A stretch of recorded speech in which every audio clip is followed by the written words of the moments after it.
Very good morning friends, আশা করছি তোমরা সকলেই খুব ভালো আছো। গত বছর আমরা মায়াপুর গিয়েছিলাম আর এই ভিডিওটা লেট আপলোড হচ্ছে।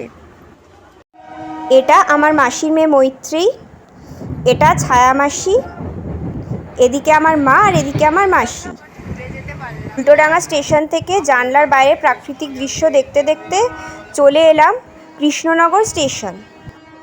তারপর কৃষ্ণনগর স্টেশন থেকে অটো ধরে ওরকম 10-15 মিনিটের মধ্যে চলে এলাম হুলোরঘাট। হুলোরঘাট থেকে 3 টাকার টিকিট কেটে বাসের নৌকায় চড়ে জলঙ্গি নদীর ওপার চলে এলাম। তারপর ওখান থেকে মায়াপুরের হোটেলে যাব। তার আগে তোমাদের সাথে নদীর দৃশ্যটা শেয়ার করে দিলাম, তোমরাও দেখো। চলে এলাম ইউথ হস্টেল। তার আগে ঘাটে নেবে তিলক কেটে নিয়েছিলাম। এটা আমাদের 5 বেডের রুম, আর রুমটা দেখতেই পাচ্ছ খুব পরিষ্কার। এখানে অ্যাটাচ ব্যালকনি আর বাথরুমও আছে।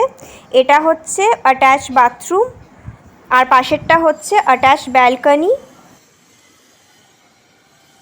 তারপর দুপুরবেলার খাওয়া দাওয়া সেরে টোটো করে চললাম গোশালা দেখতে। বাপরে, কত ভিড় ছিল সেদিন, অনেক মানুষ দেখতে এসেছিল।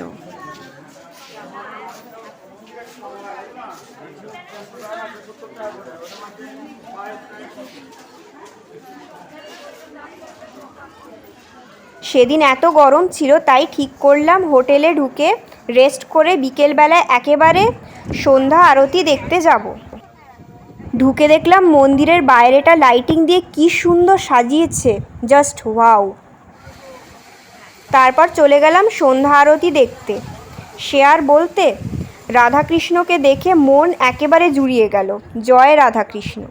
কিন্তু তোমাদের সাথে কিছু শেয়ার করতে পারলাম না, কারণ ওখানে ফটো ভিডিও করা কিছুই অ্যালাউড ছিল না।